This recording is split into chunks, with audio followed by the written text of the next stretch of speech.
नमस्कार साथियों, मैं Neha Sharma gold medalist NV Sanskrit classes में आपका हार्दिक स्वागत करती हूँ। हमारा कारक प्रकरण का जो टॉपिक चल रहा था वो लगातार चल रहा है।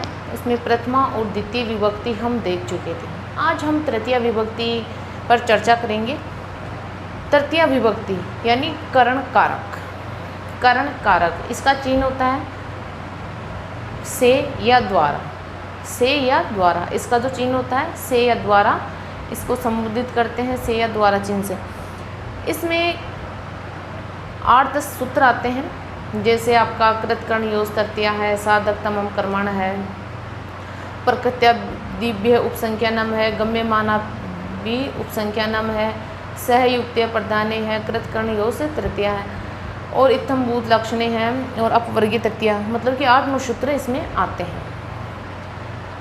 तो इन सूत्रों पर हम विस्तार से चर्चा करेंगे और इनमें से 1 या 2 क्वेश्चन कारक प्रकरण में से, चाहे फर्स्ट ग्रेड हो, चाहे सेकंड ग्रेड हो, चाहे रीट हो, चाहे आपकी थर्ड ग्रेड हो, 5 से 10 प्रश्नों के बीच में ज़रूर इनमें से क्वेश्चंस आते हैं। लेकिन आप इस टॉपिक को इस तरह तैयार करो कि आपका एक भी क्वेश्चन गलत ना जाए और आप मतलब कि जो 5-10 से कितने भी क्वेश्चन आए वो आपके बिल्कुल सही होने चाहिए। सही तभी होंगे जब आप इसको एक मजबूत आधार दोगे इस टॉपिक को, तब ही सही होंगे। वैसे तो आप एक ऊपरी सिरे से तैयारी करोगे तो कोई सही नहीं होगा। ठीक है, तो हम बिना किसी देरी करे हुए अपने सेशन की ओर बढ़ते हैं। उससे पहले आपसे एक छोटा सा रिक्वेस्ट, आप चैनल को लाइक करो, शेयर करो और सब्सक्राइब करो, ताकि ज़्यादा से ज़्यादा लोगों तक ये पहुँचे, ताकि मैं भी मोटिवेट होती रहूं और आपके लिए और भी बेहतर कंटेंट लेकर आऊं। तो हम अपने टॉपिक की ओर आते हैं। सबसे पहला सूत्र हमारा है,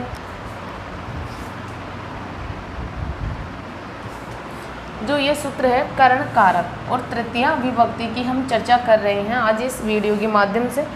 तो हम सबसे पहले कृतकर्ण योज तृतीया, ये सूत्र ये कहता है कि अनुक्त कर्ता और अनुक्त करण में तृतीय विभक्ति होती है। भाई अनुक्त करण में तो तृतीय होगी ही होगी, लेकिन अनुक्त कर्ता में प्रथम तृतीय विभक्ति होती है। अनुक्त कर्ता किसे कहते हैं? अब आपके दिमाग में ये चल रहा होगा कि अनुक्त कर्ता क्या होता है। तो मैं बोलूँ कि वाच्य 3 होते हैं, कृतवाच्य, क्रमवाच्य और भाववाच्य। क्रमवाच्य और भाववाच्य का जो कर्ता होता है उसको अनुक्त कर्ता बोलते हैं। जो कृतवाच्य का कर्ता होता है वो उक्त कर्ता होता है, उसमें प्रथमा विभक्ति होती है। लेकिन क्रमवाच्य और भाववाच्य का जो कर्ता होता है वो अनुक्त कर्ता कहलाता है और उसमें तृतीय विभक्ति काम करती है। तो क्रमवाच्य और भाववाच्य का कर्ता अनुक्त कर्ता कहलाता है, तो उसमें तृतीय विभक्ति होती है और अनुक्त करण में तृतीय विभक्ति होती है इस सूत्र से।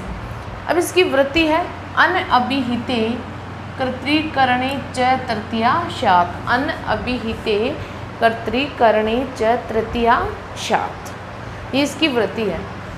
फिर हम बात करते हैं, दूसरा सूत्र हमारा आता है साधक तमम करण, यानी क्रिया की सिद्धि में जो कारक अत्यंत सहायक होता है उसकी करण संज्ञा होती है। जैसे मैं यहाँ पे आपको पढ़ा रही हूँ तो यहाँ पे ये मार्कर सहायक है ना, ये बोर्ड भी सहायक है, लेकिन जो अत्यंत सहायक है उसकी करण संज्ञा होती है। जो अत्यंत सहायक होता है उसकी, जैसे मैं बोलूँ आपको, रामेण बाणेन हतो बाली, राम ने बाण से बाली को मारा। राम ने बाली को मारा किससे मारा? बाण से। तो अत्यंत सहायक क्या हुआ? बाण सहायक हुआ ना, तो बाण की करण संज्ञा हो गई।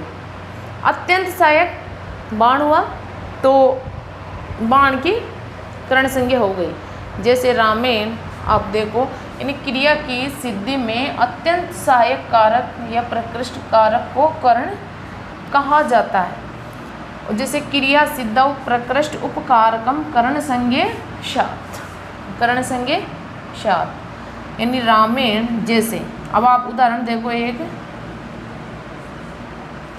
रामेण बाणेन हतो बाली, यानी राम ने बाण से बाली को मारा, लेकिन किससे मारा? बाण से। तो इसमें करण संज्ञा होगी और तृतीया विभक्ति, न कि आपके राम में। जो अत्यंत सहायक होगा उसमें होगी। छात्रा आकाशवाण्या पठन्ति, यानी छात्राएं आकाशवाणी से पढ़ती है। तो इसमें अत्यंत सहायक क्या हुआ? आकाशवाणी।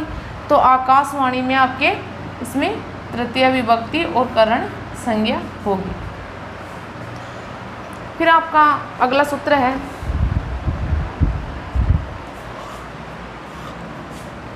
सहयुक्ते अप्रधाने। सहयुक्ते अप्रधाने यानी सह अव्यय, सह, साकम, समम, सार्थम, आपका युगपद, ये जितने भी शब्द हैं, है ना, कौन कौन से हैं? जैसे सह, साकम, समम, सार्धम, शत्रा, एक युगपद भी लिख लो, युगपद आदि का योग होने पर अप्रधान कारक में, प्रधान में नहीं, अप्रधान कारक में तृतीया विभक्ति होती है। अब इन सह, साकम, समम, सार्धम, सत्रा, युगपद, इन सब का अर्थ साथ में होता है, सबका अर्थ साथ में होता है। ये इसी के पर्यायवाची शब्द है, सह के ही पर्यायवाची शब्द है।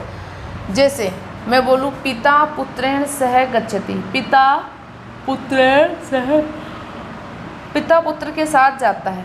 किसके साथ जाता है? पुत्रेण। तो पुत्रेण में तृतीया विभक्ति हुई है।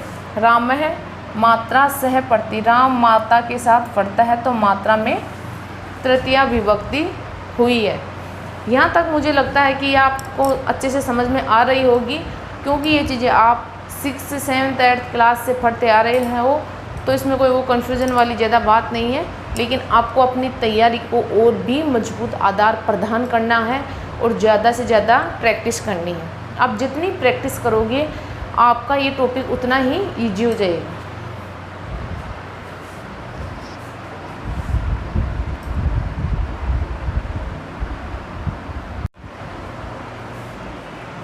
अब आपका तृतीय विभक्ति का अगला सूत्र है येनांग विकार है। येनांग विकार यानी जिस अंग के द्वारा संपूर्ण शरीर का अंग विकार यानी अंग विकृति दिखाई जाती है, उस अंगवाचक शब्द में तृतीया विभक्ति होती है। जैसे अक्षणाकाण है, सपादेन खंज, और शीर्षा खलवाट है ना, सिर से गंजा है और पैर से लंगड़ा है, आँख से काना है, इन सभी में तृतीया विभक्ति आएगी। यानी अंग विकार, जहाँ भी अंग विकार दिखाया जाए उस अंग विकार वाची शब्द में तृतीया विभक्ति का प्रयोग होता है। जैसे इसकी वृत्ति, जिस अंग के द्वारा संपूर्ण शरीर का अंग विकार दिखाया जाए उस अंग में तृतीया विभक्ति होती है। जैसे इसकी वृत्ति है येनांग विकृतेन अंगिन विकार है लक्ष्यते ततः तृतीया शात। येना अंगेन विकृतेन अंगिन विकार है लक्ष्यते है तृतीया शात। जैसे उदाहरण देखो आप, अक्षणा काण है यानी आँख से काना है, तो आँख में तृतीया विभक्ति। रमा अक्षणा काणः अस्ति, रमा अक्षणा काणा, रमा आँख से काणी है। विनोद अक्षणः काणः अस्ति, विनोद आँख से काणा है। शीर्षा खलवाट है, शीर्षा खलवाट है, सिर से गंजा है। पादेन खंज है, पादेन खंज है, पैर से लंगड़ा है, सिर से गंजा है। इन सभी में तृतीया विभक्ति का प्रयोग किया जाता है। फिर आपका अगला सूत्र है इत्तम भूत लक्षणे, यानी जिस चिन्ह के द्वारा कोई ज्ञान होता है उस चिन्ह में तृतीया विभक्ति होती है। यानी कोई चिन्ह, जैसे आपको कोई कमंडल है किसी व्यक्ति के हाथ में, तो आप क्या बोलोगे? कोई साधु आ रहा है। अगर कोई मतलब कि किसी के हाथ में पुस्तक है तो आप क्या बोलोगे कि ये विद्यार्थी है। या किसी के हाथ में मतलब कि जैसे वो हलवाई का सामान हो तो आप क्या बोलोगे? ये हलवाई है। मतलब कि जिस चिन्ह से आप का अगले का अनुमान लगा सकते हो कि ये व्यक्ति है।